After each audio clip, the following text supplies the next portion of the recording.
Sebelum kita mulai nih, gue bakalan ngasih tahu dulu tentang pengenalan bahasa pemrograman JavaScript. Ini yang bakalan kita pelajari nanti. Yang pertama gue bakalan ngasih tahu dulu ke kalian tentang dasar algoritma. Terus kita ke pengenalan JavaScript, lalu ke kondisi, lalu perulangan, function, array, dan cara memanipulasi sebuah array, terus objek, JSON, dan studi kasus nyata. Di sini gue bakalan ngejelasin dulu apa itu algoritma dan kenapa penting untuk seorang programmer. Algoritma ini sangat penting karena seperti yang kita tahu, algoritma tuh langkah-langkah logis untuk menyelesaikan suatu masalah. Nggak mungkin kita mau ngoding tapi kita nggak tahu permasalahannya apa dan kita mau buat apa.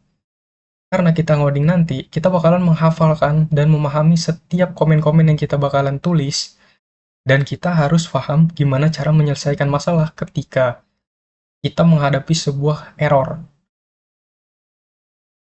Algoritma yang baik ada di sini, punya awal dan akhir yang jelas, setiap langkah tidak ambigu, bisa diselesaikan dalam waktu terbatas, menghasilkan output yang benar. Nah, dari algoritma ke kode. Nah, kita lihat di sini nih. Cari angka terbesar dari 3 angka. Setelah alurnya jelas, kita ubah menjadi kode JavaScript yang bisa dijalankan di komputer. Pertama, kita kan harus memikirkan dulu nih gimana caranya. Yang pertama kita harus memikirkan, simpan 3 angka. Kita lihat di sini. Let A, variabel B, variabel C, itu punya nilai masing-masingnya. Nilai variabel A itu 12, nilai variabel B itu 45, nilai variabel C itu 30. Nah, langkah-langkah pertama kita udah menyelesaikan, simpan 3 angka itu kita udah menyelesaikan. Kita pindah ke kedua, bandingkan angka satu-satu. Let terbesar A, variabel dengan nama terbesar, itu A. Oke? Di sini ada if. If itu jika. Jika B itu lebih dari terbesar, nih terbesar kan A nih, 12. Jika B itu lebih dari terbesar, lebih dari A, terbesar sama dengan B. Maksudnya apa? Di sini. Kita lihat di sini bersama nih. Terbesar itu didefinisikannya dengan nilai A, yang dimana nilai A itu 12. Mau di sini namanya terbesar, ini hanyalah sebuah nama, bukan pengubahan angka 12 itu lebih besar dari 45. Di sini, jika B itu lebih besar dari 12, itu kita ubah terbesarnya jadi B. Begitu. Begitupun dengan C. Sama logikanya. Di sini kita outputkan console.log, angka terbesar itu terbesar. Di sini sudah kita selesaikan masalah ketiga. Simpan angka terbesar sementara di sini, angka terbesar sementara. Di LED terbesar ini. Tampilkan hasil akhir, console.log, angka terbesar 45. Nah, kita udah memikirkan cara menyelesaikan sebuah soal ini dengan algoritma, langkah-langkah logis, sampai muncul sebuah output. Outputnya di sini. Nah, kita langsung masuk aja nih ke apa itu JavaScript. JavaScript itu bahasa pemrograman yang membuat web itu jadi interaktif. Kalau kalian lihat di sebuah website, kalau kalian ngeklik tombol, tombol itu bisa ngubah tampilan website atau minimal ngeluarin alert. Nah, itu udah pakai bahasa pemrograman JavaScript, ada sangkut pautnya itu. Nah, kalau HTML sama CSS itu cuma kerangkanya, sama pengubahan tampilan, style, JavaScript itu otaknya yang ngehidupin website.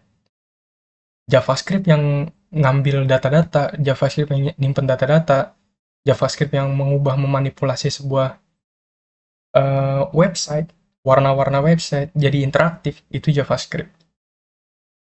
Nah, di sini JavaScript tuh punya banyak fungsi sekarang karena banyak frameworknya.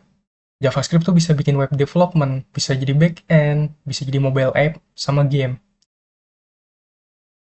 Nah, kita bakalan ngejalanin kode pertama kita nih.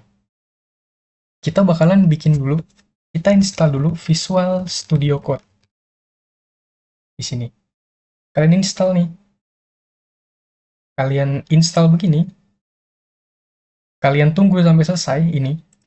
Karena di sini gue udah selesai, kalian tinggal next-next aja nanti sampai kelar. Kalau udah kelar, kita buka di sini Visual Studio Code. Nah, kita buka di sini, kalian tampilannya nggak akan ada ini dulu karena gue udah masuk ke dalam folder JavaScript. Ini bakalan gue contohin ketika new window. Begini. Kalian bakalan muncul kayak gini dulu pertamanya. Kalian silang-silangin aja dulu nih semuanya. Kalian masuk ke file di kiri atas ini, kalian open folder, kalian pindah ke folder yang mau kalian buat foldernya, kalian bikin sebuah folder di sini, new. Karena gue udah ada, gue bakalan masuk ke belajar JavaScript di sini. Select folder. Kalian bakalan ngeliat embel-embel nggak jelas kayak gini, kalian ilangin aja welcome-nya, kalian silang. Di sini gue bakalan buat dulu index.html. Kalau kalian udah, kalian juga tanda seru dulu begini. Untuk ngeluarin, untuk ngebuat, maksudnya ngebuat dari kerangka si HTML. Kalau udah, kita bakalan masukin h1 di sini untuk memunculkan sebuah output. Output dari HTML-nya. Misal di sini tes dulu. Kalian save. Kalian buka foldernya, kalian ke documents, belajar yang tadi kita buat. Kalian masuk ke foldernya, kalian bakal ngeliat di sini tes. Ini HTML, kan JavaScript. Nah, di mana JavaScript? JavaScript tuh kalau kita udah ngebuka file kita kayak gini, kita klik kanan, kita inspect, kita lihat di kanan elements ada gambar konsol begini, kalian klik aja. Kalau ada merah-merah gini, nggak usah peduli, karena kalian refresh aja dia langsung hilang. Kalau udah nih, kita bakalan ngebuat fungsi dari JavaScript-nya. Kita buka Visual Studio Code kita lagi, kita tambahkan di sini script.js. Nah, gimana cara ngehubungin HTML ini ke dalam JavaScript-nya? Kalian tambahin di bagian head. Script src sama dengan script.js. Kalian tutup begini. Udah, kelar. Kalian save. Kalian pindah ke script.js lagi. Kalian coba console.log. Kalian masuk ke sini, ke console.log. Kalian bikin string. Stringnya itu kita cuma buat ngetes doang. Tes JavaScript telah terpanggil. Dah. Kalian buka lagi, kalian save. Kalian buka lagi browser ya. Kalian refresh. Nah, di sini kalian bakal ngeliat sebuah console.log yang udah kita buat tadi di file script.js. Yang artinya, web kita ini udah terintegrasi dengan script.js yang udah kita buat, udah terhubung. Kalau kalian belum muncul ini, berarti belum terhubung, ada yang salah. Nah, kita udah bikin file HTML yang terintegrasi dengan file JavaScript. Sederhana. Kita udah menyelesaikan menjalankan kode pertamamu. Kita udah menjalankan ini. Kita udah selesai nih. Lalu apa? Lalu, kita bakalan belajar tentang variabel dan tipe data. Di JavaScript, ada yang namanya let. Let itu nilainya bisa diubah.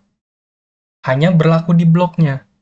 Maksudnya, si let ini, dia bisa diubah atau di-reassign sama nilai variabel baru. Dan kedua ada cons. Cons ini nilainya tetap dan tidak bisa diubah, dia stretch. Dia beneran nggak bisa diubah sama sekali. Dan ketiga ada var. Var ini sama seperti let, tapi lebih parah lagi. Kalau si var ini bisa ngeduplikasi variabel yang namanya sama. Dia bisa diduplikasi. Ntar bakalan kita lihat. Dan ada tipe data di sini. Tipe data di sini ada yang namanya string. String itu teks yang ditandai dengan sebuah quote depan belakang begini. Di sini. Kutip. Kedua ada number. Number itu nomor. Kalian nggak perlu ngetik double quote kayak gini, kalian langsung aja ketik angka. Lalu ada boolean. Boolean ini nilai. Cuma ada dua kemungkinan. Kalau nggak true, ya false. Yang ketiga, itu ada array. Array itu data yang di mana data ini disusun dalam sebuah kurung kotak seperti ini. Berbeda dengan objek. Ada objek. Objek ditandai dengan kurung kurawal. Di sini kalian bisa lihat kumpulan data dengan key dan value. Kalau array, kumpulan data berurutan. Terus ada data null. Null itu tidak ada isinya. Nggak ada isinya. Dan undefined. Kalau undefined ini, dia beneran nggak ada definisi sama tidak terdefinisikan sama sekali. Nggak ada. Kalau di sini kita lihat perbedaan sama null. Null itu ada nama variabelnya dan dia nama variabelnya itu kosong, nggak ada. Nggak ada isi variabelnya. Berbeda dengan yang lainnya.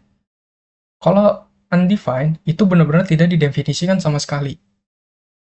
Perbedaannya ada di sini. Kita langsung masuk aja ke dalam variabel dan tipe data ini.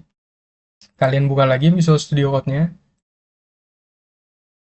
Kalian ketik di sini. Kita bakalan belajar dulu tentang let tadi. Let, nama, itu Budi. Misal. Kita bikin console log di sini. Console log, kalian backtick. Kutip yang kebalik, backtick. Itu di kiri angka 1. Di angka 1. Nah, sini kalian ketik aja nama kamu, kalian dolar, kurung kurawal, masukin nama variabelnya. Variabel begini. Gue bakalan langsung bikin 3 di sini. Ada let, ada var. Var itu umur misalnya. Umurnya di sini misal 18. Terus ada cons. Cons di sini gue bakalan ngasih dia sebuah hobi. Pro developing.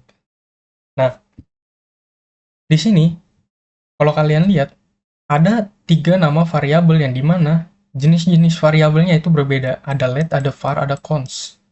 Kita bakalan melihat perbedaannya di sini. Nama kamu, kita pakai let. Kita juga akan membuat umurnya. Umur kamu, dolar, kurung kurawal juga, kalian panggil juga umur di sini. Lalu kita panggil juga hobi. Hobi kamu, hobi di sini. Kita save, kita balik lagi ke browser, kita refresh di sini. Kalian bakal ngeliat di sini. Nama kamu Budi, nama kamu umur kamu 18, hobi kamu developing. Nah, bedanya di sini kita bakalan ngubah nge-reassign variabel let. Di sini variabel let itu memiliki memiliki nama-nama di sini. Kita reassign nih, misal namanya mau kita ubah, bukan Budi lagi, tapi Ilham misal. Kita save, kita balik lagi ke browser, refresh, kalian bakal lihat di sini berubah namanya jadi Ilham. Dan dia tidak bisa ditiban namanya begini. Di atas ada let, di bawah ada let juga, let nama, di bawah ada let nama juga. Kalau kalian refresh di sini, ini bakalan error. Karena identifier nama has already been declared. Udah dideklarasikan sebelumnya. Jadi nggak bisa. Ini untuk let. Untuk untuk var, dia bisa begini. Dia bisa didefinisikan 2 kali, deklarasi 2 kali. Kita refresh di sini, kita coba. Tuh, umurnya berubah. Dan dia juga bisa di-assign kayak si let. Begini. Kita refresh lagi, sama, dia nggak akan error. Ini var. Kalau cons, dia bener-bener nggak bisa sama sekali. Misal hobi di sini mau gue tiban, sama sekarang hobinya dia networking, misal networking. Kita save, kita refresh di sini, dia bakalan error. Identifier hobby has already been declared. Udah dideklarasikan sebelumnya. Begitupun kalau kita mau reassign, kita save lagi, kita refresh di sini, dia bakalan error juga karena konstanta ini bersifat strict yang nggak bisa didefinisikan ulang, dideklarasi ulang, dan dia tidak bisa di reassign. Kalau kalian lihat di sini errornya, type errornya assignment to constant variable begini, itu error, type error. Jadi maksudnya assignment to constant variable, nge-assign sebuah konstanta variabel itu dilarang, error di sini. Itu kurang lebih. Jadi perbedaannya di sini kalian udah tahu. Perbedaan dari let, var, sama cons. Nah, kita udah menyelesaikan nih tentang variabel-variabelnya. Sekarang, gua mau ngasih tahu juga tentang tadi tipe-tipe datanya. Di sini gua komen dulu semuanya, sampai ininya juga. Kalian buat di bawahnya nih. Kita bikin dengan sebuah konstanta aja. Konstanta. Misal, nama di sini. Nama itu harus deklarasikan, dimasukkan ke nilai bentuk tipe datanya itu string. Gue maunya string. Karena dia adalah sekumpulan sebuah kata, kalimat gitu ntar. Jadinya kayak kalimat perkata gitu, nama. Gak mungkin kita nulis kayak gini. Misal Budi, terus Budi, misal Budi siapa ya? Budi Ilham begini. Itu nggak bisa, akan error, bakalan error. Nah, kita makanya kita buat di sini kutip double quote gini, atau kayak gini pun bisa, atau kayak gini pun bisa, kayak begini. Tapi standarnya begini. Misal di sini namanya Budi Ilham, terus ada cons umur, itu kalau dia number, dia langsung aja ditulis kayak gini, tapi harus angka. Nggak boleh teks, nggak boleh teks ini, nggak boleh. Harus angka begini. Terus ada, kita balik lagi ke sini, ada apa lagi tadi? Ada aktif hobi. Ada aktif, terus ada hobi, sorry. Ada hobi, hobinya itu kita bakalan pakai array, array di sini. Misal hobinya dia developing, terus ada lagi hobinya dia networking, ada lagi hobinya dia phishing lah, apalah pokoknya gitu. Terus kita masukin lagi di ini sekarang kita masuk ke dalam objek. Objek tuh kita bakalan pakai eh, data anak lah, misal data siswa gitu. Di sini kalau objek kita harus mendefinisikan dulu nih. eh di sini jangan. Kita bakalan pakai data umur siswa misal. Data nilai siswa deh, nilai siswa. Di sini kita harus mendefinisikan begini. Misal ada siswa namanya Budi di dalam sini. Kita harus pakai titik dua begini.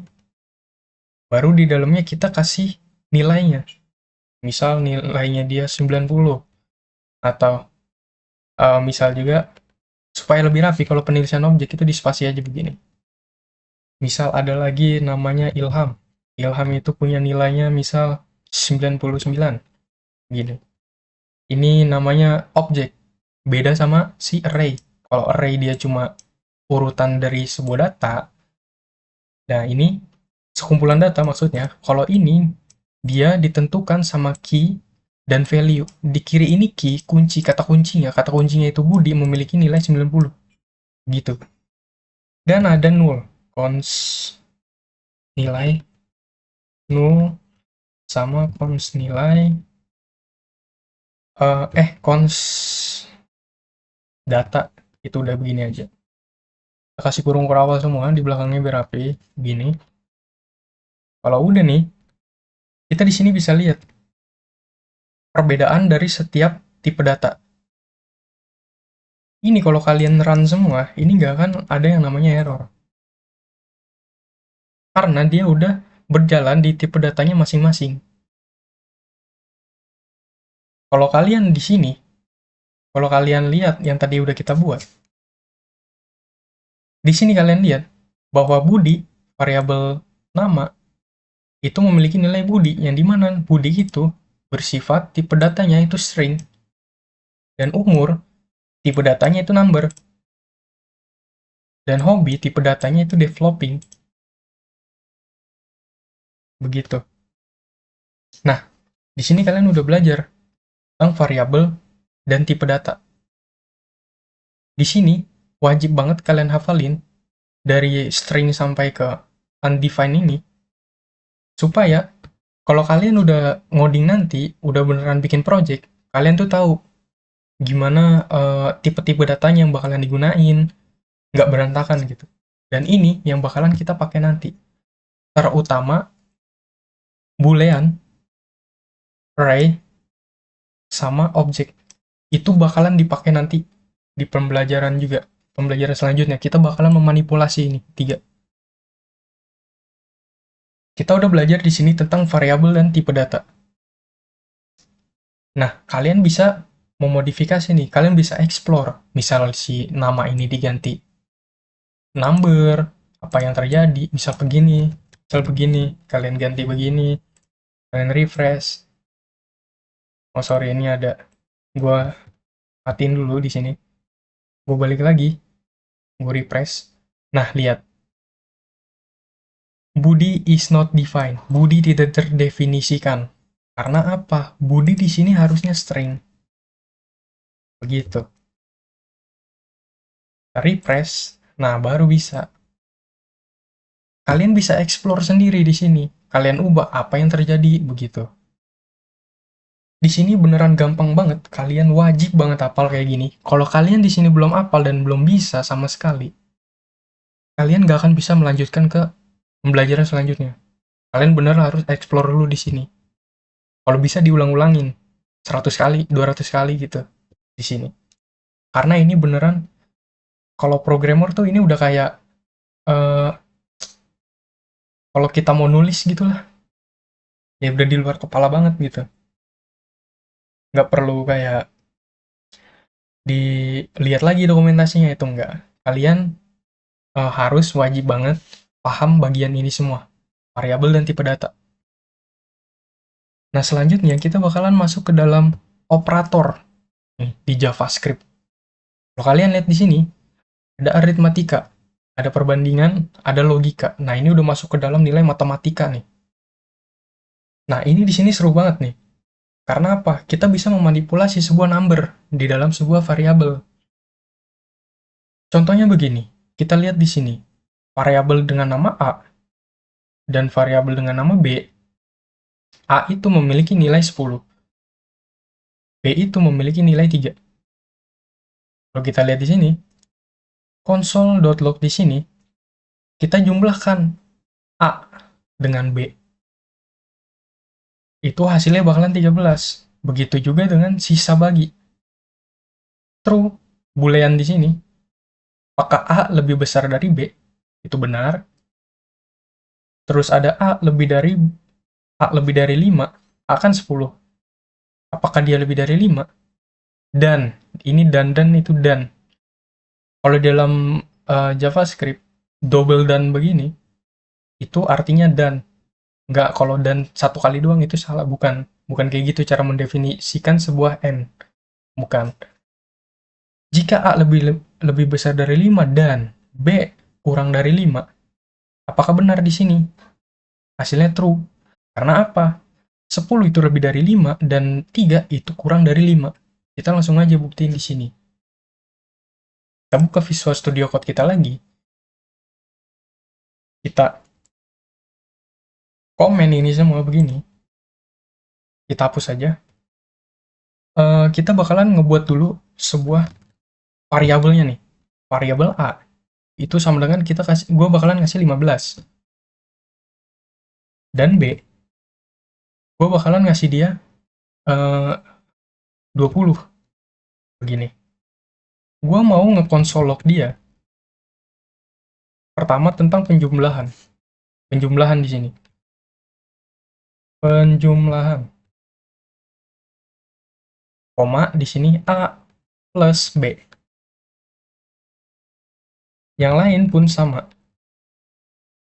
Pengurangan, koma A dikurangi B. Konsol log lagi, konsol log di sini perkalian. Kalian koma A dikali B. Ini. Kalian konsol log lagi, di sini pembagian.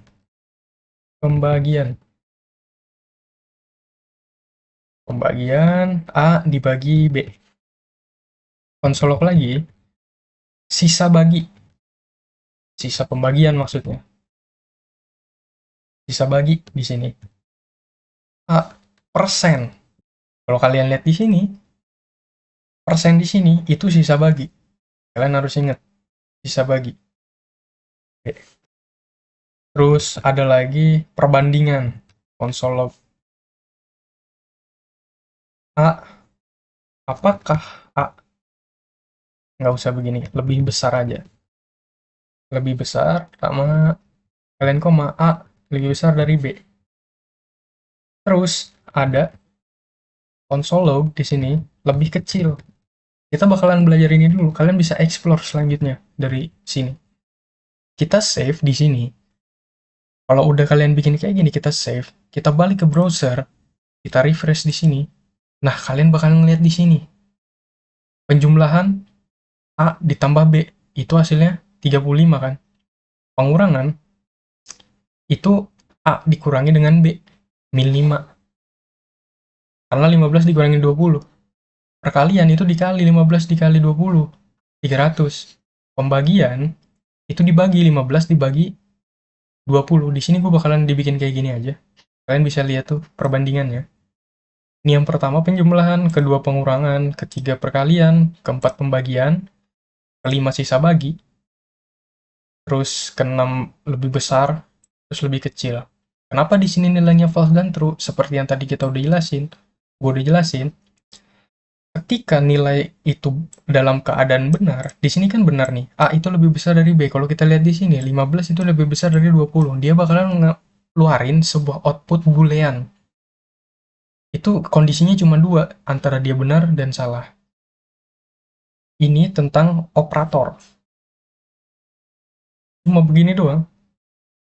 Dan ini sebuah hal yang seru, karena kita bisa ngebuat kalkulator di sini, kita bisa ngebuat sebuah rumus auto ngitung gitu, otomatis ngitung rumus bisa dari sini juga.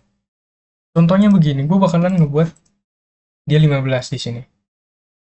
Misal di sini gue bikin rumus segitiga, misal cons segitiga, luas segitiga, luas segitiga misal. Itu sama dengan, kalau luas segitiga, itu kan setengah kali alas kali tinggi ya. Misal di sini gue jadiin alas, terus ini tinggi. Setengah tuh kan 0,5 kan? 0,5 di sini. Kalian ketika 0,5, setengah dikali alas. Iya bener alas dikali tinggi. Kalian console.log di bawahnya nih. Console.log. Luas segitiga. Kalian save. Kalian balik ke browser, kalian refresh. Hasilnya 150. Gitu. Dengan luas segitiga ini.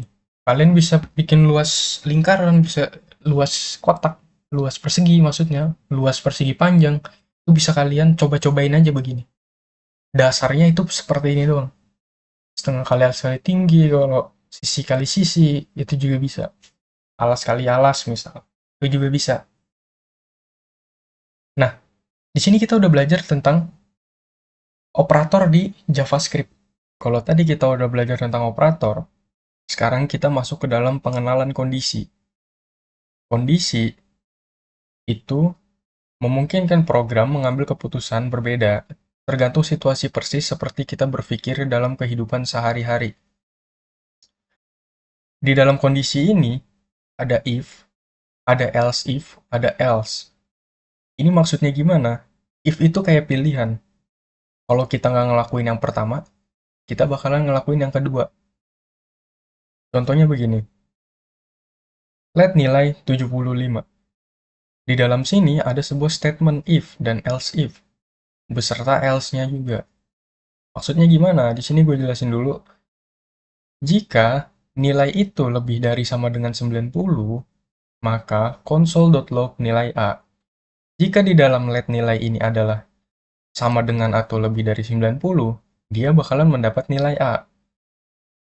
Tapi jika nilai itu sama dengan lebih dari 75, maka nilai tersebut B, nilainya dia. Atau jika nilai itu sama dengan lebih dari 60, maka nilai dia itu C. Selebihnya dari yang ini, kita lempar ke dalam nilai dia sebagai D. Kalau kalian lihat di sini, di paling atas itu ada if, statement pertama, statement kedua, statement ketiga, dan ini statement akhir. Makanya di sini outputnya nilai B, karena di dalam nilai ini, dia lebih dari sama dengan 75. Kita bakalan pakai sudah makan atau belum. Karena tadi kita udah ngelihat dia menggunakan nilai, di sini gue bakalan menggunakan nilai boolean.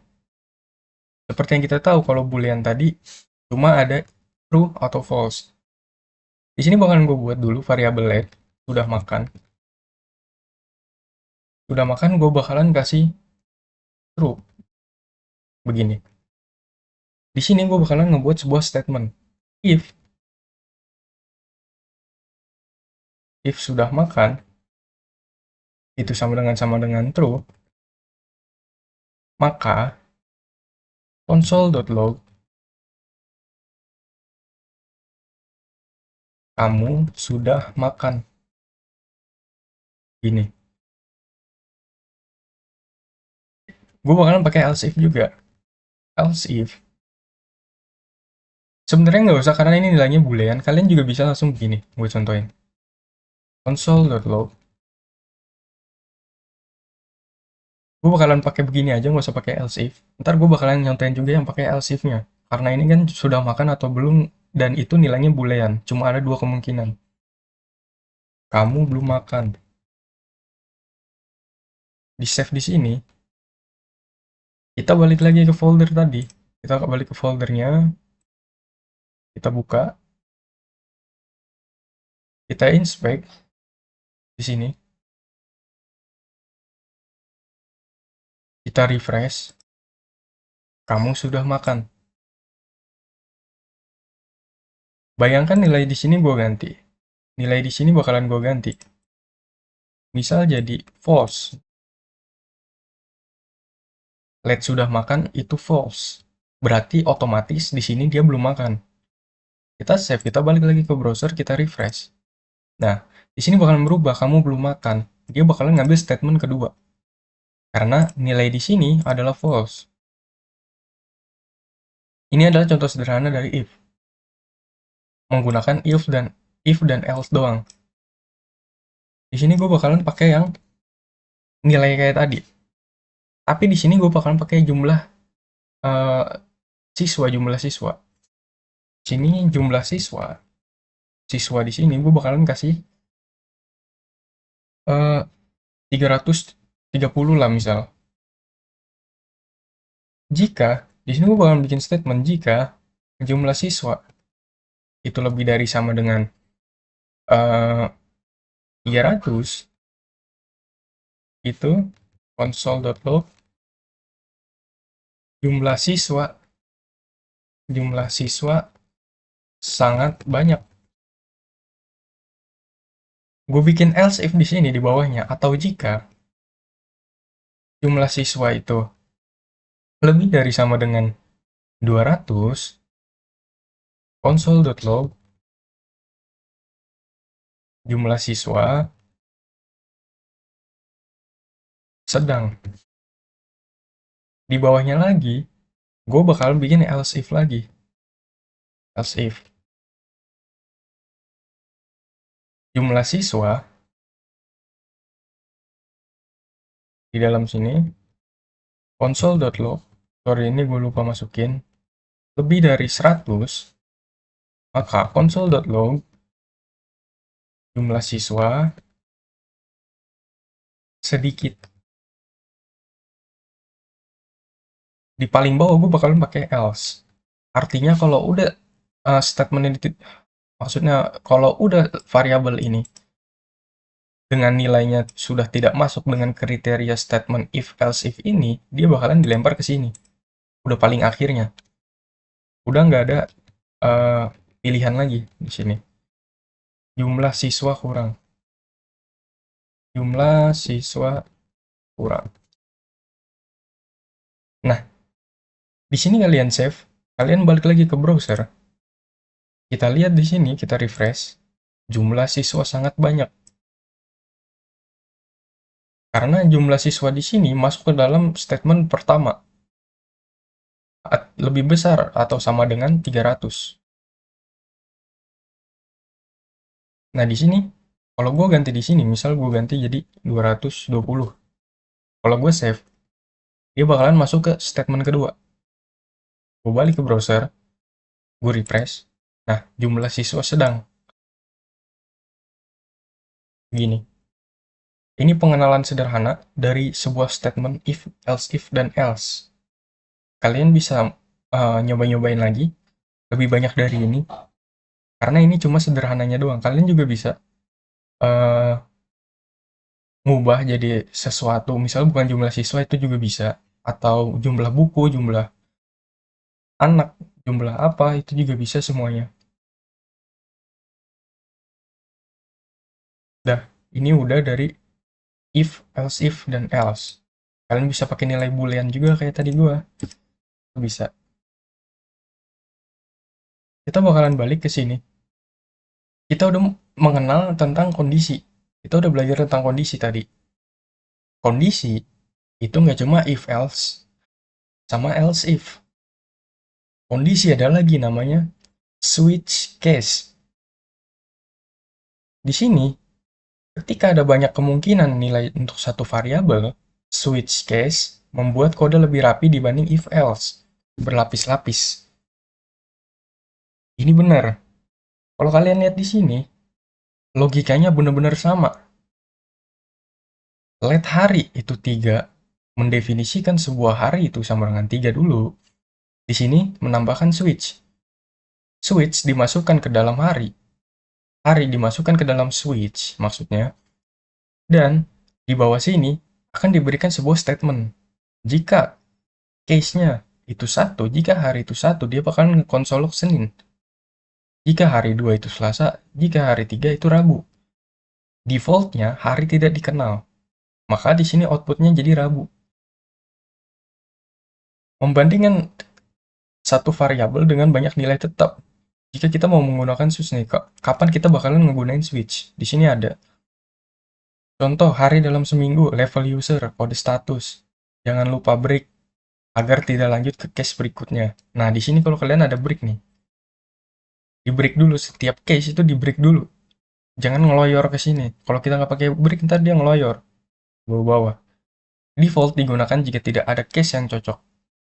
Jika tidak ada jika nilai dalam suatu variabel tidak ada di dalam sini, maka dia bakalan ngelempar defaultnya.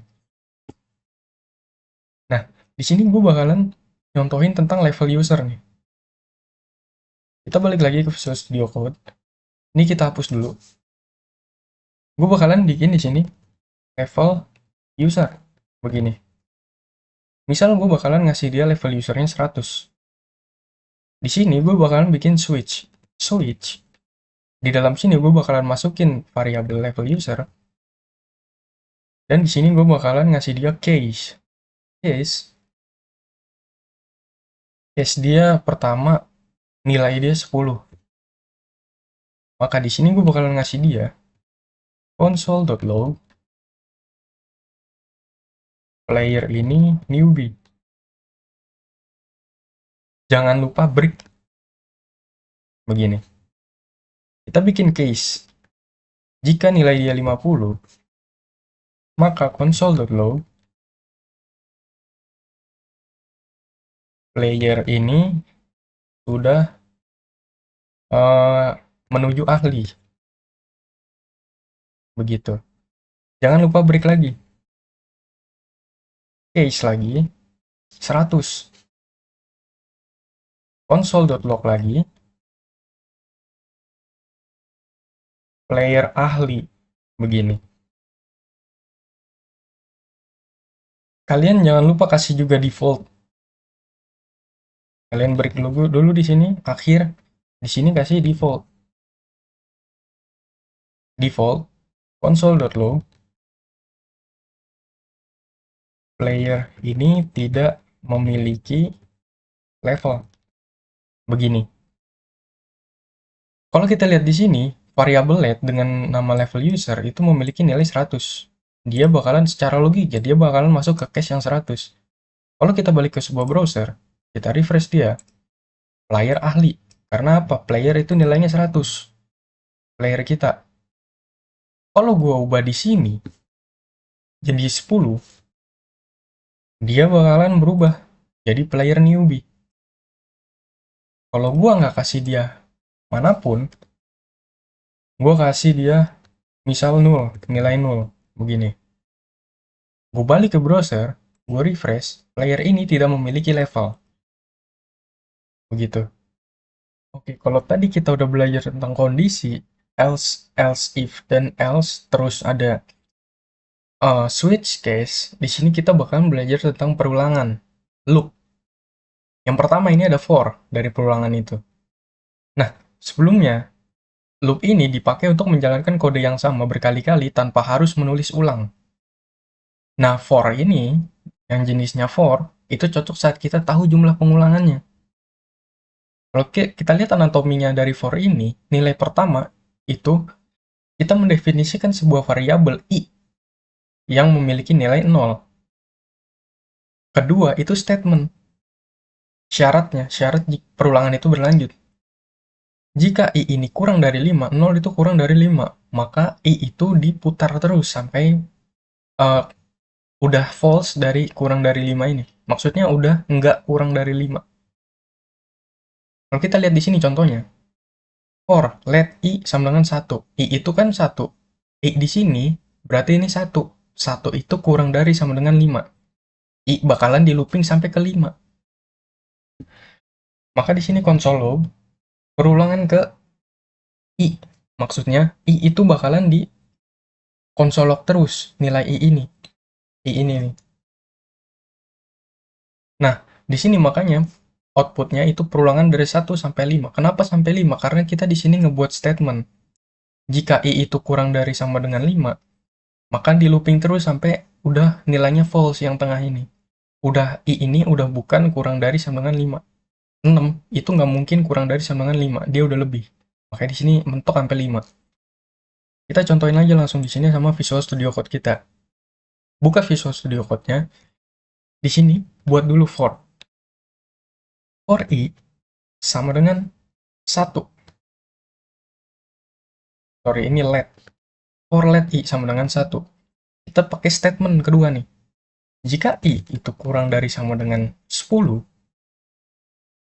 i itu di loop terus. Kurung kurawal, console.log perulangan ke plus i. Begini. Simple banget kayak gini. Kalau udah, kita save, kita balik ke browser, kita refresh. Nah, di sini kalian bisa ngelihat perulangan ke 1 sampai ke 10. Itu bisa. Kalau kita ubah statementnya, di sini jadi kurang dari 10 aja, itu bakalan di print terus. Dia bakalan sampai uh, nilai i ini udah nggak kurang dari 10 lagi. Gini, 9. Karena apa? Di sini nggak ada sama dengan. Kalau tadi kita pakai sama dengan begini, berarti kan dia i ini boleh, nilainya itu 10 juga boleh. Kalau kita pakai gini doang, itu nggak nyampe 10. Begitu. Nah, let ini digunain kalau kita udah tahu iterasinya. Maksudnya apa? Di sini kita lihat di sini coba. Let itu namanya i. Kita punya variabel let dengan nama i, yang dimana nilai i itu kosong, 0. Nah, di sini kan kondisinya kita udah tahu nih, nilai letnya ini. Itu kalau kita pakai for, harus. Maksudnya kalau for ini harus kalau kita udah tahu nilai awalnya. For ini. Nggak mungkin di sini. Nggak mungkin di sini gua ininya 0. Di sini. 0 begini. Itu nggak mungkin, ini bakalan error. Tuh, i is not defined. Kita nggak, karena kita nggak tahu nilai i-nya itu. Kita nggak tahu sebuah nilai di nilai awalnya tuh apa. Loop, kalau for itu nggak mungkin tahu. Loop dengan tipe for itu kita harus tahu dulu nilainya. Misal, ada jumlah di sini nih, let jumlah anak misal. Di sini gue ganti juga jumlah anak. Jumlah anak begini. Di sini gue ganti juga jumlah anak. Di sini gue juga ganti juga jumlah anak. Dah. Di sini ada variabel jumlah anak. Jika jumlah anak itu 1, dia bakalan diulang-ulang terus sampai 10, sampai 9. Karena di sini gue nggak pakai kurang dari sama dengan. Di sini gue pakai kurang dari doang, 10. Kalau gue save, gue refresh di sini. Nah, dia bakalan ngulang terus nih sampai ke 9 sama aja. Jadi di sini nggak harus i. Di sini tuh sama, karena di sini kan tipe variabel nih, let. Itu boleh. Dan dengan syarat, kita harus tahu dulu nilai pertama ini. Kalau kita nggak tahu, kita nggak bisa pakai for. Nah, setelah for, itu ada yang namanya while, sama do while. Nah, while ini kalau kita nggak tahu nih nilai awal ini berapa. Kalau kalian lihat dari sini, strukturnya pun udah beda dari for. Kalau for kita masukkan nilai variabelnya ke dalam for ini, ke dalam nilai for ini, di dalam kurungnya. Kalau ini enggak, ada di luar while. Maksudnya itu, karena kita harus tahu kalau for nilai let-nya dulu. Wajib banget tahu nilai variabelnya. Kalau while itu enggak. Biasanya while ini digunain, dan nggak biasanya juga pasti digunain kalau dia mau ngelooping sebuah event driven gitu. Yang dimana kita nggak tahu nilai i ini berapa. Gue contohin di sini, sederhananya dulu. Gue masuk ke while nih. Gue definisikan dulu let i sama dengan 1. Anggaplah ini nilai event yang nggak tahu dari mana. Di sini gue while nih. Gue while jika let, sorry ini lupa nih. Jika i itu kurang dari sama dengan 5, maka console.log percobaan ke plus i begini, kurung titik koma, i plus plus. Maksudnya apa? Jika kita menerima sebuah variabel i dengan nilai 1, begini, 1 itu kan kurang dari 5, kurang dari sama dengan 5. Maksudnya bukan sama dengan, kurang dari 5 lah gitu. Nah, kalau i ini nilainya true, pastikan 1 itu kurang dari 5, nggak mungkin 1 lebih dari 5, dan jadi di sini nilainya true sampai dia 5. Begitu. Dan i 1 sampai 4 itu bukan sama dengan 5. Nah, kita bakalan console log di sini percobaannya. Percobaan ke i ini bakalan di looping terus di sini, dimasukkan i plus plus gitu. I plus plus ini maksudnya di looping terus, wajib ada ini. Udah dari sananya lah gitu. Kalau kita save, kita balik lagi ke browser, kita refresh. Nah, ini bakalan percobaan sampai ke 5 gitu. Oke, gue bakalan nyontoin di sini pakai index HTML. Kita main HTML di sini. Di sini gue bakalan nambahin dulu dia div. Gue bakalan masukin inputan dengan placeholder juga, masukkan input begini. Terus gue bakalan kasih dia ID juga, ID inputan begini. Nah, di sini ditutup aja input. Terus gue bakalan ngasih dia tombol juga, button. ID-nya tombol begini. Nah, udah. Jangan lupa script JS-nya ini kita pindahin ke bawah body begini. Kalau udah nih, kita balik ke script JS. Gue bakalan nyontohin penggunaan while-nya secara langsung. Begini, gue bakalan bikin dulu dia inputan di sini. Jangan tombol aja. Tombol sama dengan dokumen get element by ID. Itu gue bakalan kasih dia nama tombol begini. Terus gue bakalan kasih dia function dulu. Function. Oh, nggak usah. Kita bakalan pakai si tombolnya dulu. Tombol at event listener. Event listener. Klik di sini. Klik. Terus gue bakalan kasih dia function juga. Anonymous function. Terus di sini gue baru masukin si dokumen get element by ID. Kita bakalan masukin si inputannya. Kita kasih value di sini. Value. Depannya gue bakalan kasih dia variabel juga. Variabel inputan begini. Inputan. Nah, di sini gue bakalan kasih if. If inputan begini. Jika ada inputan, maka let di sini gue bakalan let i di sini gue bakalan masukkan dia ke dalam inputan sini. Inputan bakalan gue masukin ke dalam i. Terus gue while ini. While i itu kurang dari sama dengan 5, maka console.log perulangan ke plus i. Di sini i plus plus karena kita looping. Di sini karena ini inputan value begini, kita harus pastikan dulu dia sebagai integer. Kita parse integer begini. Parse integer. Ini harusnya L besar. Lupa. Nah, udah nih, kita balik ke browser, kita refresh. Kalau kita masukin angka 1 di sini, angka 1 kan itu bukan sama dengan 5 dan dia kurang dari 5. Kalau kita klik di sini, nah dia bakalan ngelooping dari angka 1. Kalau di sini kita ketik 3, dia bakalan ngelooping dari angka 3 di sini. Di sini nih. Kalau kita looping dari angka 4, dia cuma bakalan dari angka 4 di sini, 2. Begitu.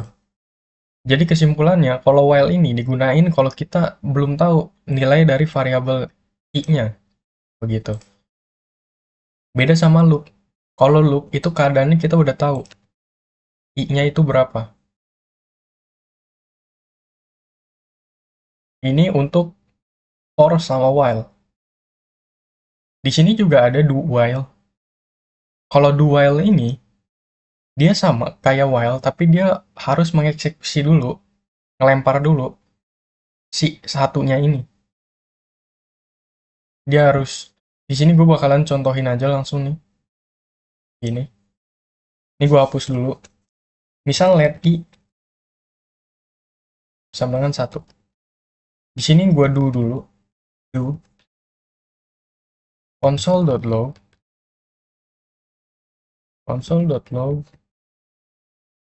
perulangan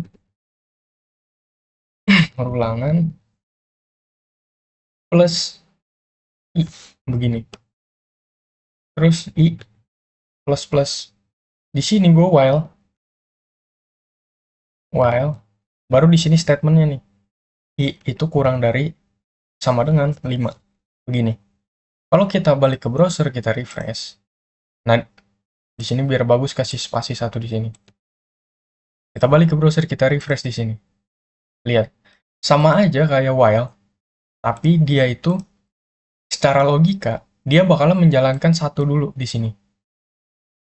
Dia bakal menjalankan dulu ketika si while ini tahu bahwa i-nya itu sama dengan 1, yang dimana 1 itu kurang dari 5 dan bukan sama dengan 5, baru dia mengeksekusi loopingnya dia di sini. Secara logikanya seperti itu. Ini untuk while dan do while. Jadi kalau tadi kita udah belajar tentang perulangan, kita sekarang bakalan masuk ke dalam pengenalan function. Nah, function ini itu kumpulan kode yang dibungkus dan diberi nama, sehingga bisa dipanggil ulang kapanpun, tanpa menulis kode yang sama berkali-kali. Nah, di sini kalau kalian lihat, ada namanya function sapa, yang dimana function sapa ini membungkus sebuah console.log yang isinya itu halo selamat belajar. Nah, jika kita mau memanggil console.log ini, kita nggak perlu nulis console.log sebanyak 2 kali untuk ngeluarin output yang sama. Di sini kalian tinggal masukin aja sapa begini sebanyak 2 kali, maka output yang dihasilkan itu 2 kali. Jadi kesimpulannya apa? Function itu ngebungkus sebuah kode yang akan kita eksekusi tanpa kita harus mengulang kode yang sama jika kita mau menduplikasi begitu. Contohnya begini. Di dalam sebuah function, itu ada yang namanya parameter. Parameter itu adalah sebuah nilai di dalam function yang dimana dia mendengarkan. Jadi, dia adalah nilai yang akan diganti ketika kita memanggil sebuah function. Gitu. Jadi, contohnya gini. Function jumlah di sini ada nilai A dan nilai B. Ketika si jumlah ini dipanggil di dalam sini, nilai A itu mewakili angka 5. Nilai B itu mewakili angka 3. Jadi di sini secara simpelnya A ini diubah sama angka 5 dan B ini diubah sama angka 3. Gitu. Di konsol log di sini itu hasil. Hasil itu adalah sebuah variabel hasil di sini. Jadi hasil itu penjumlahan dari 5 tambah 3 ini. Jadi hasilnya 8. Nah, di dalam function juga itu ada yang namanya return. Return itu untuk ngirim ada di sini, untuk mengirim hasil kembali agar bisa disimpan atau dipakai lagi. Tuh. Dan function ada 3 tipe. Yang pertama function biasa yang kayak gini, ada yang namanya anonymous function yang nggak ada namanya, dan ada yang namanya arrow function di sini. Kita bakalan langsung coba aja. Bakalan langsung coba di sini. Nah, di sini gue bakalan bikin function biasa dulu, function sapa di sini. Function sapa. Nah, di sini gue bakalan console.log dia sebagai apa kabar begini. Dan ketika kita mau memanggil fungsinya, kita harus menambahkan di sini nama fungsinya beserta buka kurung dan tutup kurung, menandakan dia adalah sebuah function. Sini. Kita save, kita balik ke browser, kita refresh. Nah, di sini bakalan keluar apa kabar. Kalau kita mau menduplikasi, kita nggak usah nulis console.log lagi, tapi kita tinggal manggil dia berkali-kali, begini. Kalau kita save, kita balik ke sebuah browser, dia bakalan manggil sebanyak 2 kali. Karena kita panggil dia sebanyak 2 kali. Nah, di dalam sebuah function, itu ada namanya parameter. Nah, parameter ini kita bakalan ngasih dia di sini, nama begini. Ketika kita mau memanggil sebuah parameter, kita masukkan aja ke dalam si console log ini. Tambah, angka, tanda plus, nama. Masukkan nama parameternya di sini. Nah, ketika kita mau manggil sebuah functionnya, kita tinggal masukin aja nama di sini. Misal di sini namanya Budi. Kita save. Kita balik ke browser, kita refresh. Apa kabar Budi di sini? Ini tambah begini aja, spasi. Biar rapi. Di sini kalian bisa lihat apa kabar Budi. Nah, kita mau ngeduplikasi. Kalau kita mau manggil nama setiap nama itu, kita nggak usah konsolog namanya. Per namanya itu nggak usah dikonsolog lagi. Tapi kita tinggal tambahin functionnya aja. Dengan parameter yang berbeda. Ilham sama Jamal misalnya. Begini. Kita save. Kita balik ke browser. Kita refresh. Dia bakalan muncul 3 yang udah menggunakan template apa kabar dari sebuah functionnya. Yang menerima sebuah parameter nama-nama ini. Jadi kita nggak perlu nulis console log dengan per nama-nama ini, itu nggak usah. Itu fungsinya si function. Sini kita udah belajar tentang function beserta parameternya, gitu. Di sini gue hapus dulu. Gue bakalan ngasih tahu tentang arrow function. Arrow function di sini contohnya begini. Arrow function itu digunakan uh, ketika kita memanipulasi sebuah array atau dia dimasukkan ke dalam sebuah konstanta variabel. Itu bebas. Bisa di variabel mana aja. Misal gini, cons kali sama dengan begini. Kalian buka kurung tutup kurung begini, kalian tambahin parameter di sini, A, B. Di sini kalian kasih kurung kurawal. Bisa juga nggak usah dipakai begini, kalian langsung A dikali B begini. Biar lebih simpel. Kalian langsung begini. Dan di bawahnya, kita bakalan panggil si kali ini. Console.log kali, kita kasih tanda buka kurung tutup kurung begini yang menandakan dia adalah sebuah function. Di sini kita kasih nilai A dan B-nya. Misal A-nya itu 3, B-nya itu 5. Begini. Kita save, kita balik ke browser. Refresh di sini, 15. Penulisan sederhana dari sebuah arrow function. Jadi simpelnya apa? Arrow function itu sebenarnya function yang sederhanakan aja. Sebenarnya penulisan dia begini. Penulisan dia sebenarnya begini dengan anonymous function. Anonymous function itu juga sama. Dia function yang nggak memiliki nama. Dan arrow function ini adalah turunannya dari, maksudnya iya bener, turunannya dari si anonymous function terbarunya gitu, yang udah dimodifikasi. Dia bisa begini, function A dan B. Itu kita panggil di sini console.log. Console.log-nya nggak usah. Di sini kita return dia A dikali B. Begini. Itu sama penulisannya sama yang ini. Nggak ada bedanya. Cuma, untuk yang arrow function, dia udah lebih disederhanakan aja. Ini parameternya, ini yang menandakan sebuah function, dan ini nilainya. Kalau kita save, dan kita balik lagi ke browser, kita save, kita refresh, itu hasilnya bakalan sama. Karena dua ini, pada hakikatnya adalah sebuah function yang sama. Gitu. Nah, kita udah belajar nih tentang function-function. Function-function di sini, itu bisa kalian gunakan untuk memanipulasi semuanya yang tadi udah kita pelajari, dari statement, terus operator, itu bisa kalian masukkan di dalam sini semua. Gitu. Selanjutnya kita bakalan belajar lagi tentang array. Nah, array di sini, array adalah struktur data untuk menyimpan banyak nilai dalam satu variabel, tersusun berurutan dan diakses menggunakan indeks yang dimulai dari 0. Ingat, indeks yang dimulai dari 0. Jadi, nilai pertama, data pertama dari sebuah array, itu angka 0. 0, 1, 2, 3, gitu. Bukan 1, 2, 3, 4. Nah, di sini kita langsung contohin aja. Kita bakalan balik ke Visual Studio Code. Ini gue hapus dulu. Gue bakalan bikin array di sini. Misal angka pertama itu mobil, nama-nama mobil. Ferrari. Terus kedua Lamborghini. Terus ada Supra GTR misalnya. Nah, di sini ada 3 nilai data dari sebuah array-nya. Ini dimulai dari angka 0, 0, 1, 2. Gitu. Jadi ketika kita mau memanggil dia, kita console log di sini. Misal kita mau memanggil si Lamborghini. Kita tinggal panggil lagi array-nya. Kita kasih dia kurung kotak begini. Kita tandain dia dengan angka 1. Begini. Kita save, kita balik lagi ke browser, kita refresh, dia bakalan manggil Lamborghini. Karena apa? Karena kita memanggil angka 1 di sini, yang dimana Ferrari ini 0, Lamborghini itu 1, dan Supra GTR itu 2. Gitu.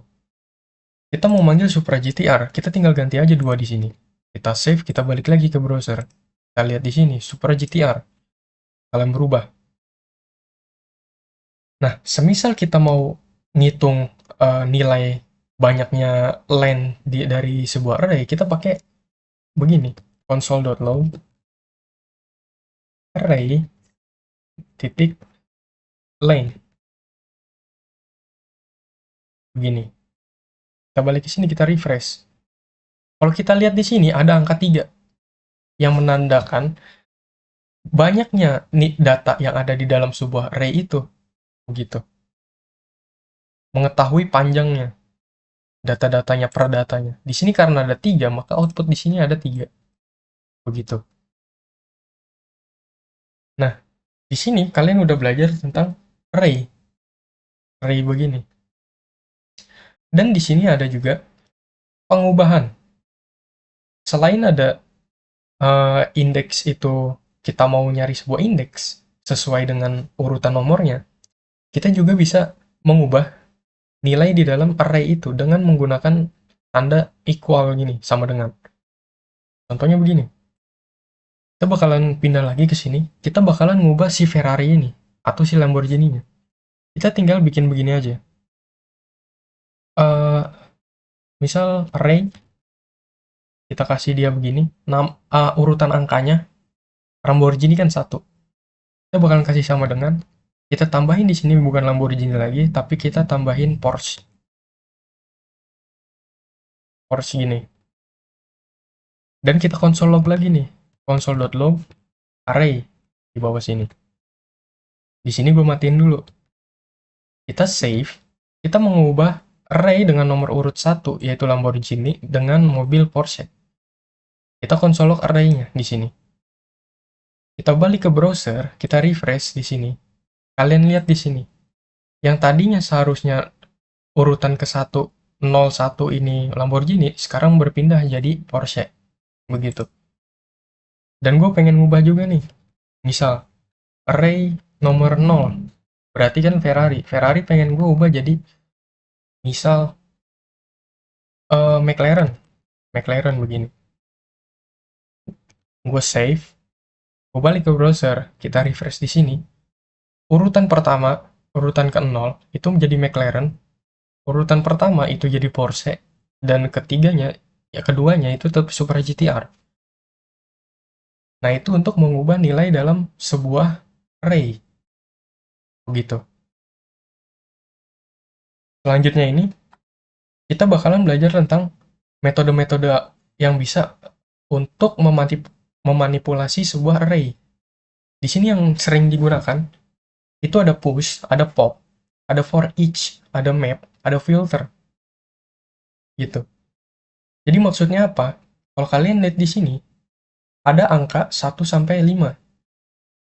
Push itu untuk memasukkan atau menambahkan sebuah data ke dalam si array-nya dengan urutan terakhir. Begini. Di sini di push angka 6.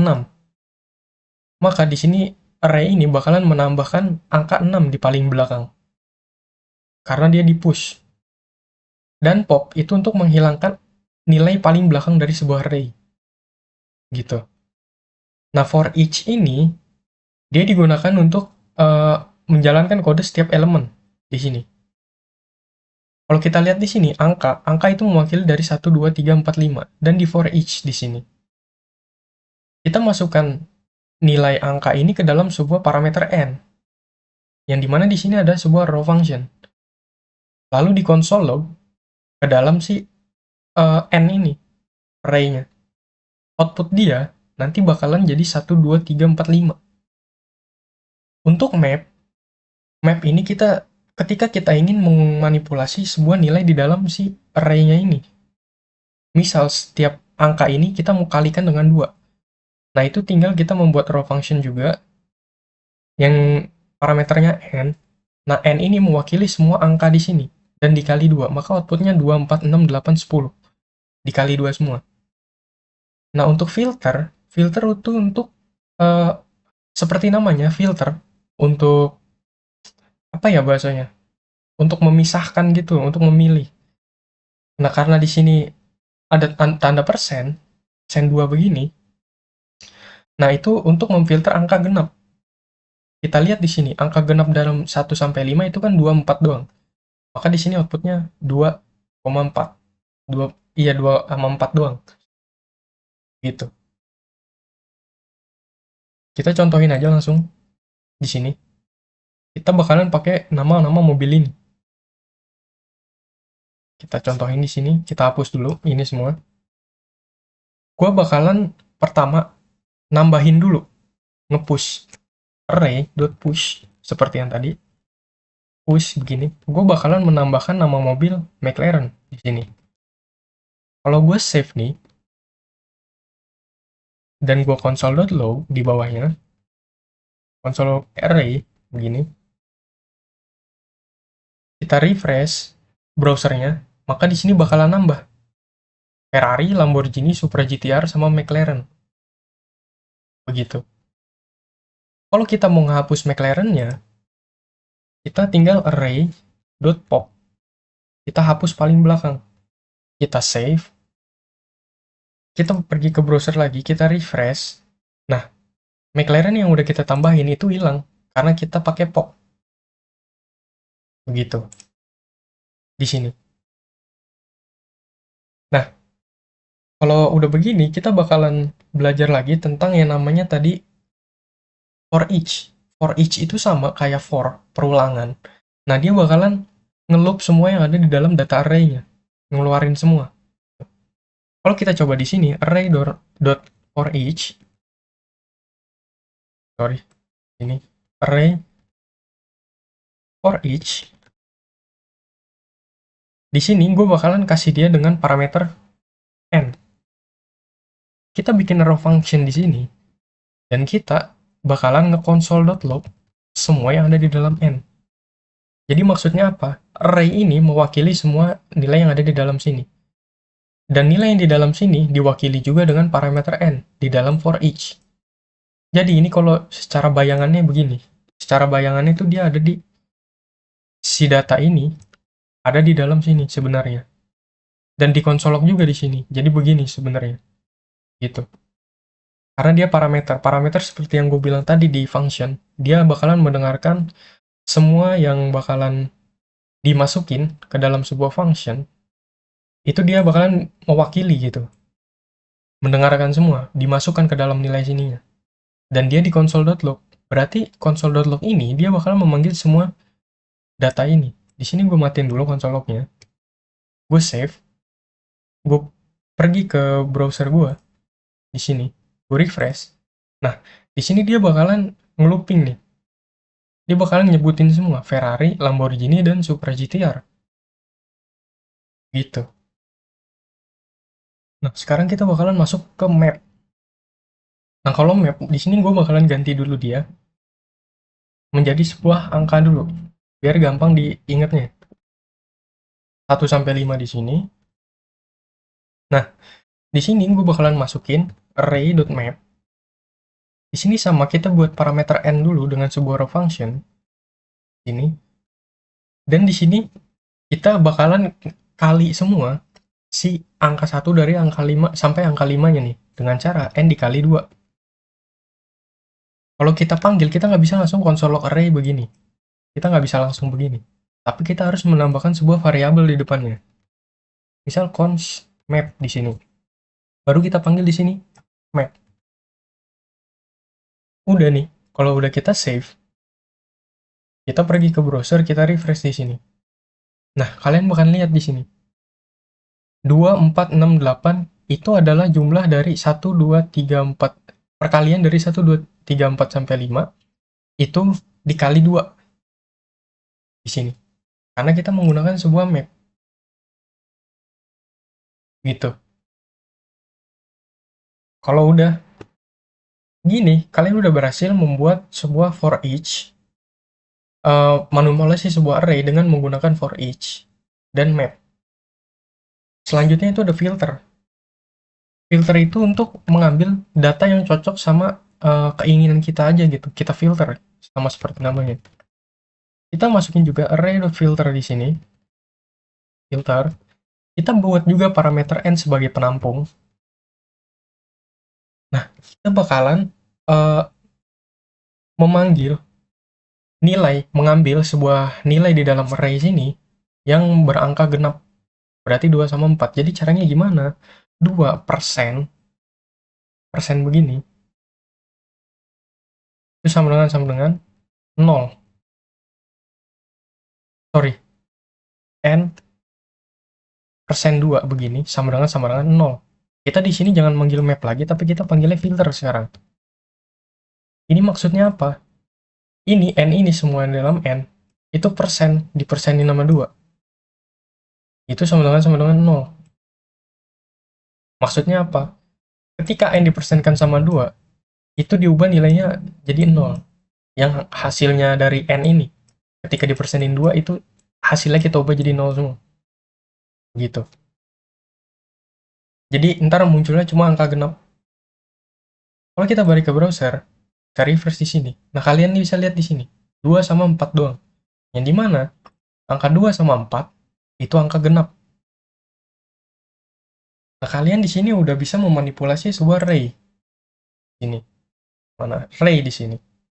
Dengan menggunakan push, pop, for each, map, dan filter. Ya, harapan gue kalian bisa explore lebih jauh lagi tentang ini semua. Tentang array juga. Selanjutnya itu kita bakalan belajar tentang objek. Objek ini, dia juga sama, dia ngebungkus sebuah nilai, sebuah data. Tapi di dalam objek ini bedanya, dia menggunakan key dan value. Maksudnya apa? Di dalam sebuah objek, kita akan mendefinisikan dulu key-nya, kata kuncinya di sini, di kiri. Baru nilainya. Kayak gini contohnya. Di kiri itu key, di kanan itu nilai. Kita mau manggil di dalam mahasiswa itu nama. Cara pemanggilan ini cuma begini, simple. Begitu. Kita langsung coba aja di sini di Visual Studio Code kita. Kita hapus dulu ini. Kita bakalan membuat sebuah objek mahasiswa. Kalau tadi array dia ditandakan dengan kurung kotak begini, objek ditandakan dengan kurung kurawal. Kita buat dulu key-nya di sini. Key nama. Kita buat di sini, misal Budi. Kita koma, umur Budi. Umurnya itu misal 18. Dan apalagi ya, hobi Budi itu coding misal. Nah, contohnya begini aja. Kalau kita mau memanggil sebuah nilai di dalam sebuah objek, kita tinggal console.log di sini. Sorry, di sini nggak usah pakai string kayak tadi. Kita langsung panggil di sini mahasiswa. Titik, kita mau manggil namanya nih. Namanya siapa? Kita tinggal namain namanya di sini, key-nya, kuncinya. Kalau kita save, kita balik ke browser dan kita refresh, dia bakalan manggil Budi begini. Karena kita mau ngambil kata kunci dari namanya doang, bukan semuanya. Kalau kita mau manggil semuanya, kita tinggal console log lagi di sini. Misal sama umur. Umur di sini. Umur. Kita save, kita balik ke browser, kita refresh. Nah, Budi bawahnya umur. Gitu. Kalau kita mau menghubungkan si mahasiswa si Budi ini, kita mau menghubungkan nih, misalnya.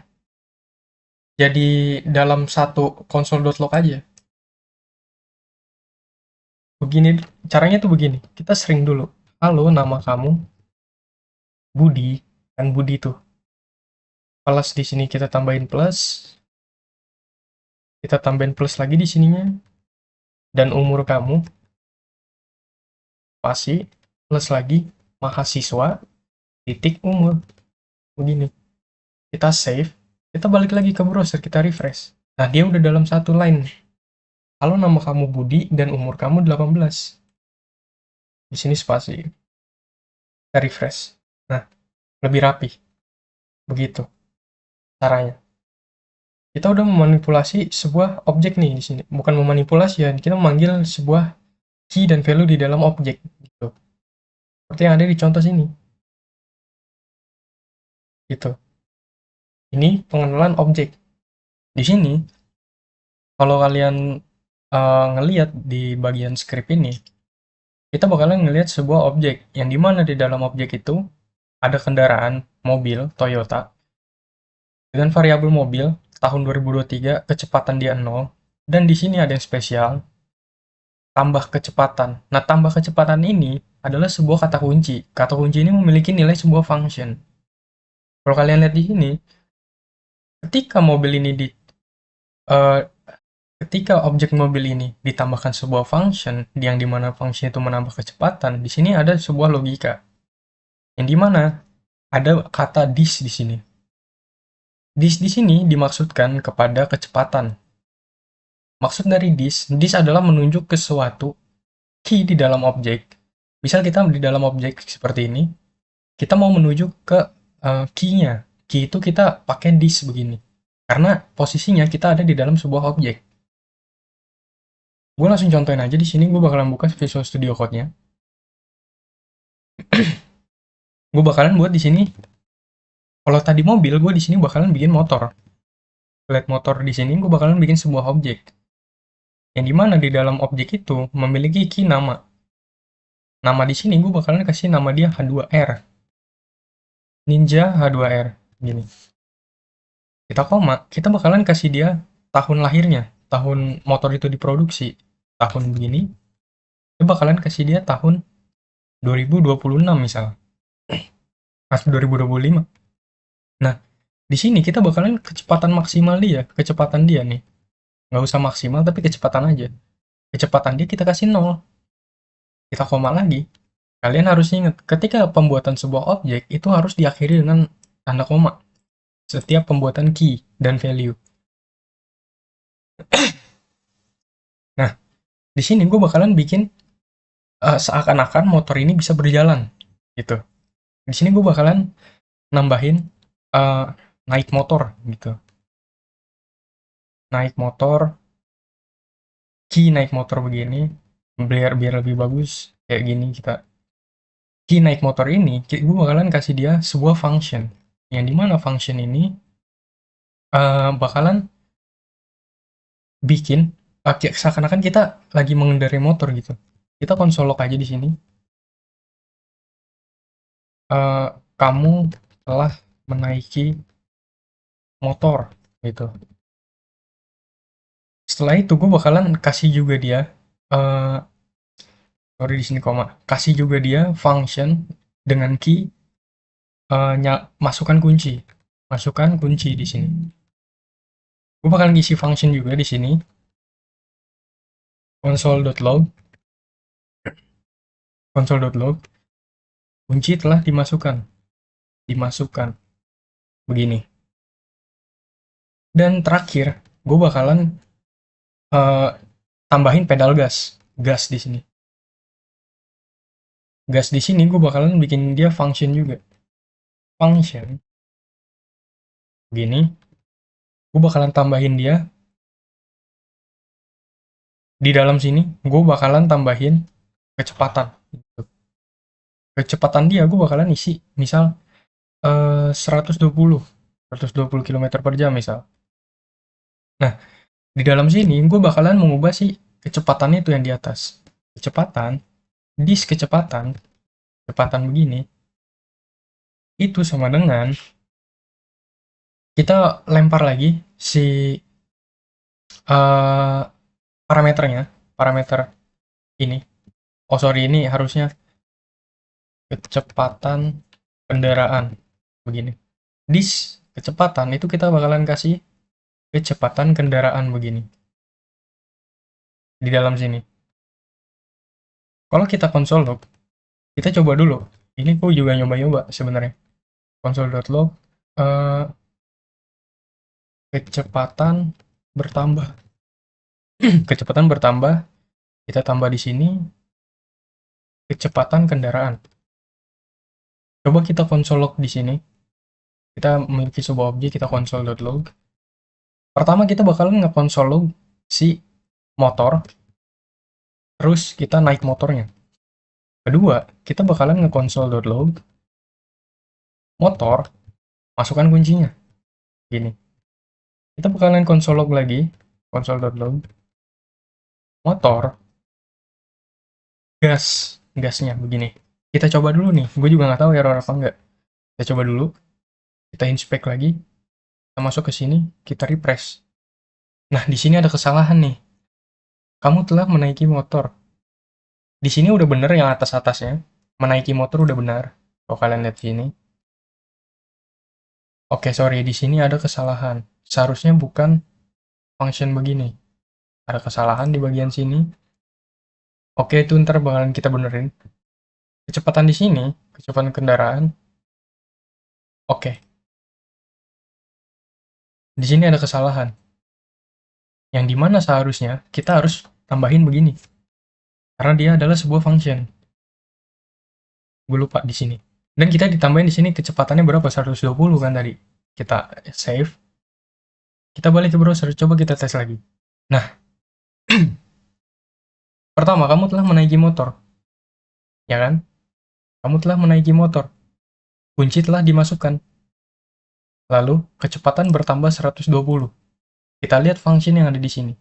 Karena kita cuma pakai sebuah console.log, maka di sini secara berurutan dia akan nge-output si console.log-nya. Kamu telah memiliki motor. Terus kunci telah dimasukkan. Kecepatan sudah bertambah sesuai sama yang kita masukin di sini. 120. Begitu. Ini untuk objek yang di dalamnya ada properti. Yang dimana properti itu bisa kita tambahkan. Kalau kalian lihat di sini, ini sebuah function.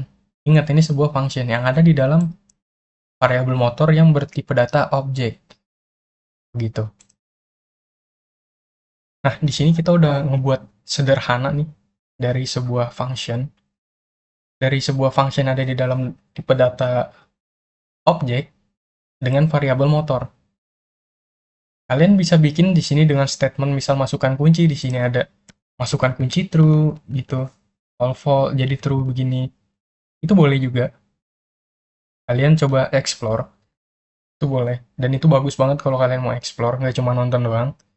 Dan kalian, apalagi kalau kalian ikutin sama kayak gini. Gitu. Jadi kalian bisa paham logikanya. Logikanya di sini, itu cuma,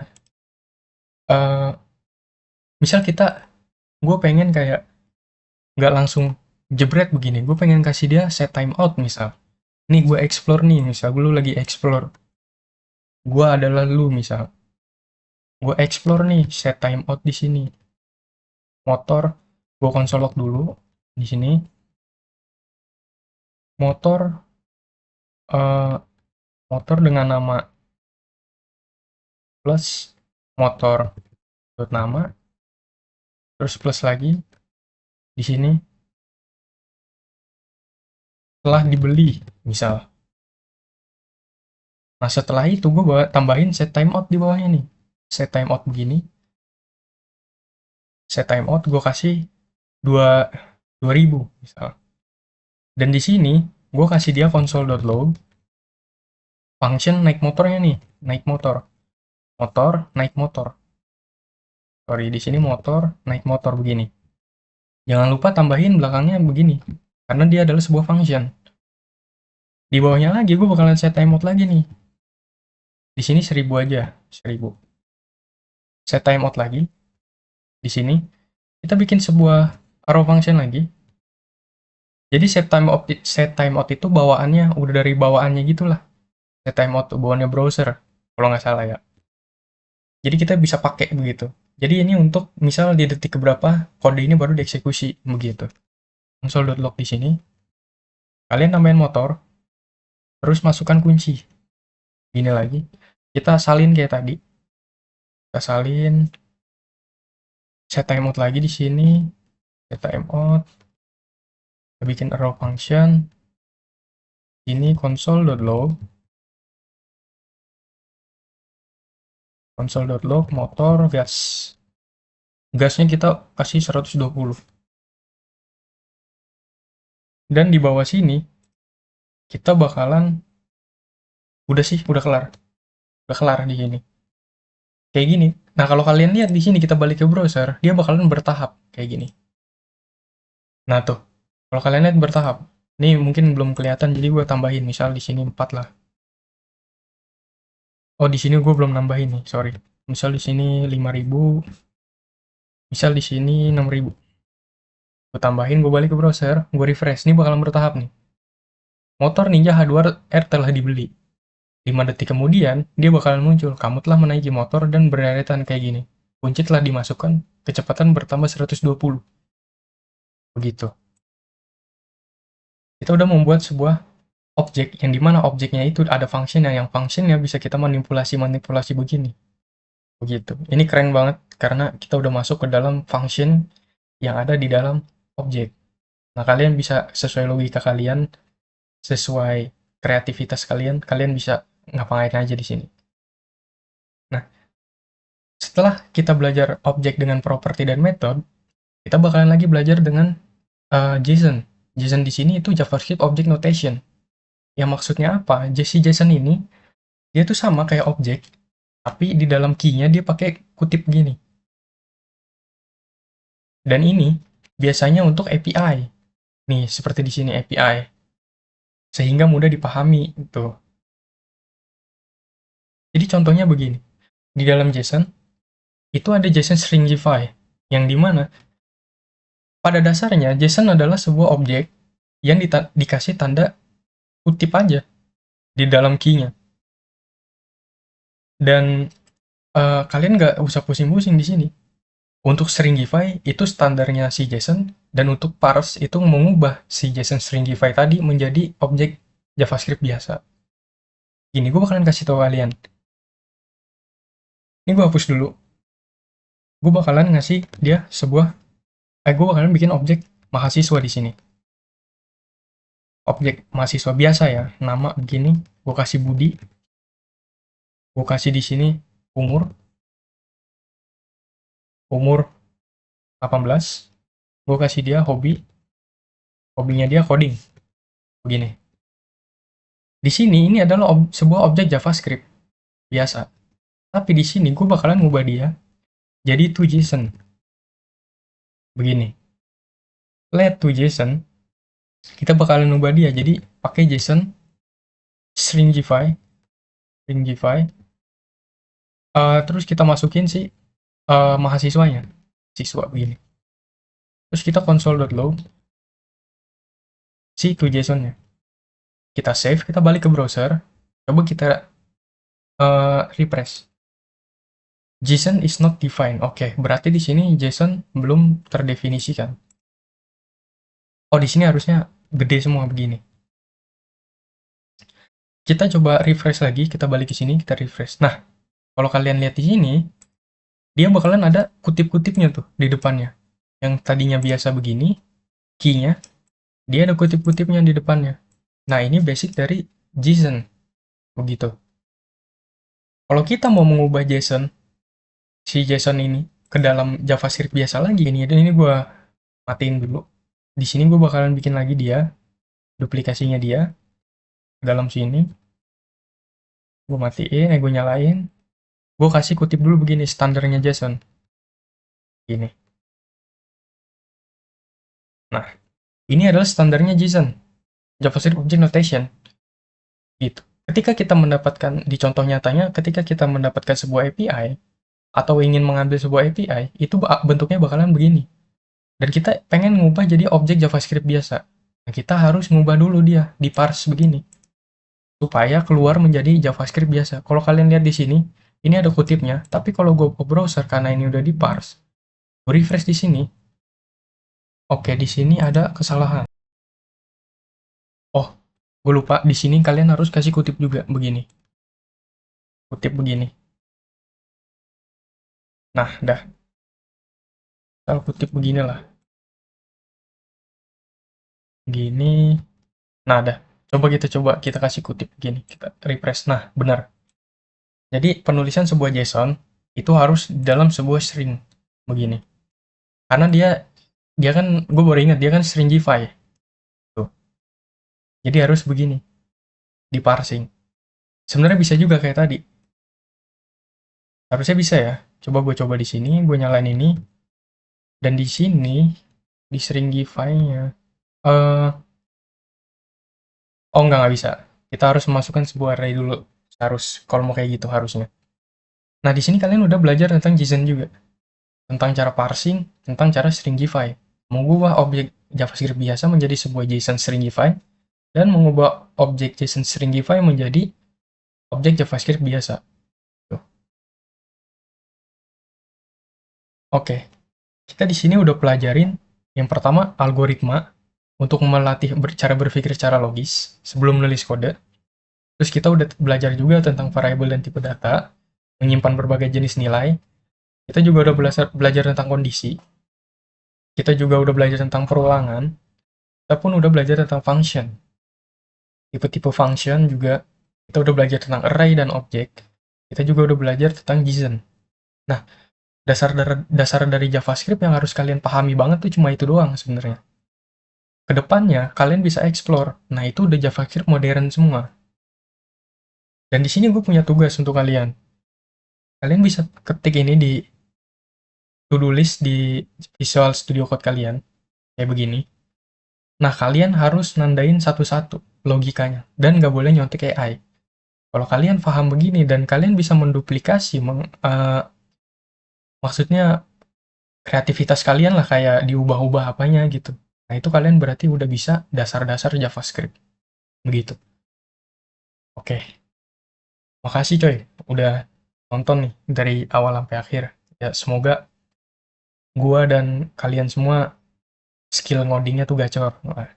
Dan bisa dapat penghasilan dari coding ini dan banyak lagi.